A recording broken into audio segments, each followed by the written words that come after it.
Boom! Thursdays here with the host of the Codex podcast, Sonny Kruger. Today I will be reviewing Boom Studios' Eat the Rich number 4 by Sarah Gailey. This is a story I knew nothing about before getting into it. And usually I get into comic books and I know a whole bunch about the characters before getting into a story arc. But with Eat the Rich, I decided let's just jump into the story right where it's at. So, Eat the Rich number 4 starts off with Joey Dorsey. She's eating a meal with her boyfriend Astor's family, with his parents, and they're mentioning that their worker Narration is thinking about retiring. They keep mentioning that she's going to be gone, and what does that mean for her? We find out in a little bit that Joey knows that Astor's family are cannibals. So she's wondering what will happen, and there's a big party that's going to go on. So Joey and Astor, they're talking about it, and Joey's mind, she's really somewhere else. She's not thinking too much. She doesn't seem to be too interested in Astor. So they're getting ready for the party. What's going to happen? And then before Joey goes, she gets all ready, but she goes down to the beach first, where she meets up with Petal. And now Petal is another woman, and the two, they're talking. They're getting on the beach. They're getting closer. They're moving their hands a bit closer to one another, and Joey is telling Petal that she really doesn't like the things going on here, and Petal is talking about her contract, and she knows it's going to come up soon at some point, and Joey asks her, do you know when does your contract expire? But Petal says she does not want to talk about that. She said, ask me anything else. So the two continue talking about why they came down to the beach, and I think one thing about that is that it was a very nice storyline. That was maybe even one of my favorite parts of this issue was the storyline between Petal and Joey and their romance down by the beach, and it leads into a big nice kiss, and then it has Joey really excited about it. She's thinking, oh, she was such a good kisser, but couldn't Astor be like this? But then they say, we gotta get going, we gotta get ready for the party. So they leave, and we shall see what happens with that another time. So Joey, as she's on her way to the party, she sees Astor's father, Pip, and he's saying goodbye to Narration. And about the contract, he's trying to get her to stay. And Narration says that she has to leave, she has to go, she has to move somewhere else, that it's better for her to take care of her son.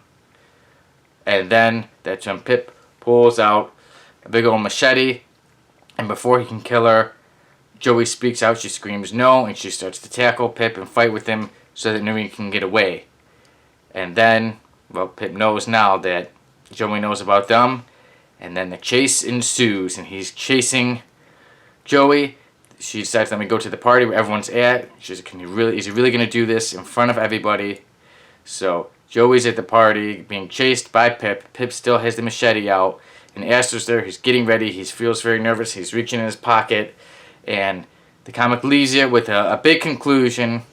Well, I'll just say a big cliffhanger. I won't tell you what it is, but it was a good ending, and I would say that the story of Eat the Rich number 4 was a very good story for me. Like I said, I came in not knowing much about it, and the artwork was a little bit different because I saw the cover, and then I see the inside. They're very different, so that was one thing that threw me off a little bit, but I was still able to enjoy the artwork. And one thing I did enjoy a lot was when Joy was talking, when she was thinking, the words would come up really big by her head, like, oh, she kissed me, oh my gosh. Or when Joey was at one point considering, do I tell Astor about his family or do I not keep it? And it's like, which is worse, which is worse, which is worse, all around her. I thought that was pretty cool, a bit different from the artwork that I'm used to. So I liked it, and I liked the story. I was able to jump into it and kind of catch what the story arc, this is about pretty quickly. It didn't take me too long to catch up with the characters, find out who was who's good, who's bad. And like I said, I really like the cliffhanger. I also like the romance between Joey and Petal.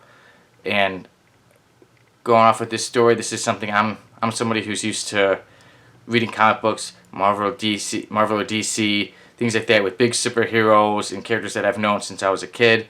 But this was different. This was fresh. It was no superpowers I didn't see. And it was more of a story that I could see being made into a movie or a TV show, and I would definitely jump on board and watch it. So with Eat the Rich number 4, I'm a fan of it.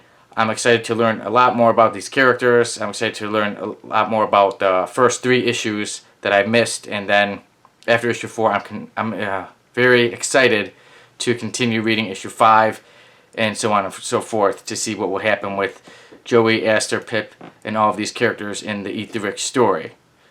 So, like I said, I really enjoyed it. I give Eat the Rich number 4 an 8.5. Like I said, I think it was really good, really interesting, a different kind of story for me, and I'm interested to know what else is going to happen with these characters, and I definitely recommend it. I think if you're a comic book fan, if you're more of a fan of the comic books that aren't towards always superheroes, you'll definitely get into this. And even if you're like me and you're really into the superhero stuff, I suggest checking this out as well, because this is a very interesting story. It doesn't go by long. It's a quick read, and you know, it's not slow. It picks up fast. So after reading Eat the Rich number 4, I'm a fan, and I'm very interested to see what else will happen in this story. And I will see you at the next review, at the next Boom Thursdays. Take care.